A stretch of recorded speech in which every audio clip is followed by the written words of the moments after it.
एक समय की बात है। एक छोटे से गांव में अजीब और खौफनाक घटनाएं होने लगीं। गांव का नाम था सूरजपुर।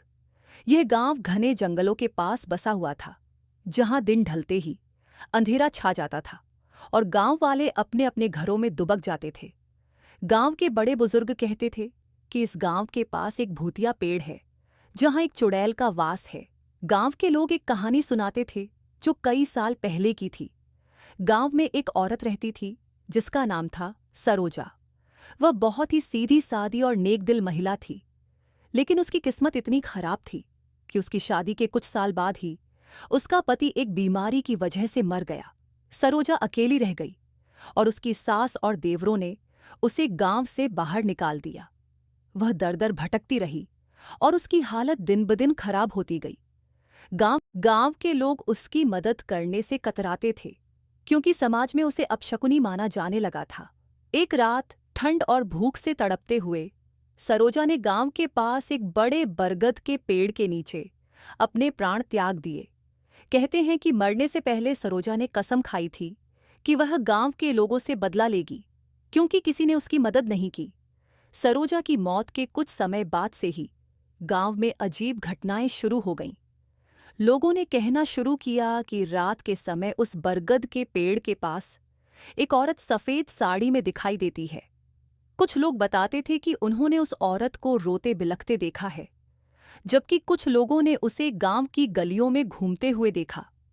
धीरे धीरे गांव के लोग बीमार पड़ने लगे। गांव के जानवर गायब हो रहे थे और बच्चों को डरावने सपने आ रहे थे। किसी ने अपने घर में अजीब सी आवाजें सुनी, तो किसी ने रात को किसी के पैरों की आहट महसूस की।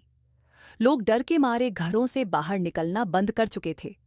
गांव के सरपंच ने इन घटनाओं से परेशान होकर गांव के सबसे बड़े तांत्रिक को बुलाया। तांत्रिक का नाम था कालीनाथ, जो दूर दूर तक अपने मंत्रों और तंत्र मंत्र की ताकत के लिए जाना जाता था। जब वह गांव आया तो उसने गांव वालों से कहा कि सरोजा की आत्मा को शांत करने के लिए बड़ा यज्ञ करना पड़ेगा।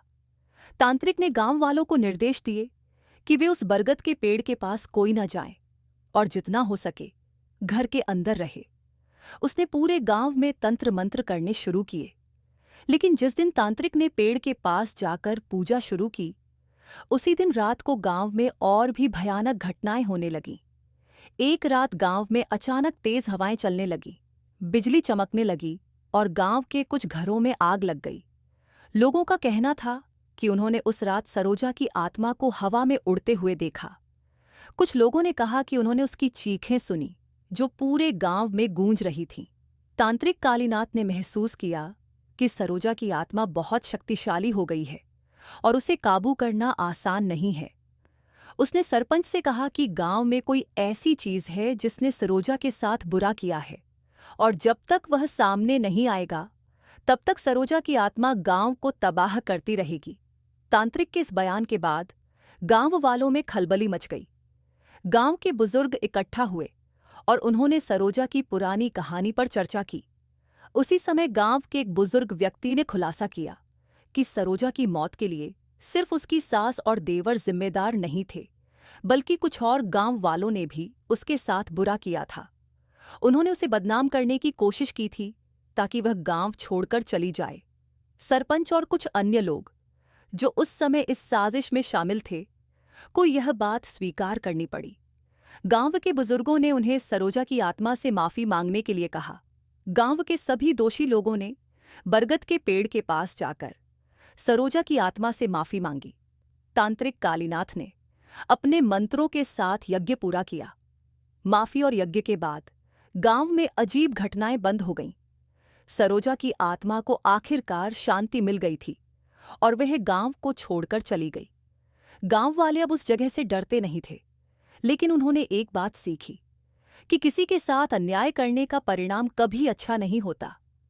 सरोजा की कहानी गांव में एक सबक के रूप में जानी जाती रही और लोग यह जान गए कि किसी के साथ बुरा करने से उसकी आत्मा भटक सकती है और उससे मुक्ति पाना आसान नहीं होता। इसके बाद गांव में फिर कभी ऐसी घटनाएं नहीं हुईं और सूरजपुर गांव पहले की तरह शांति से रहने लगा।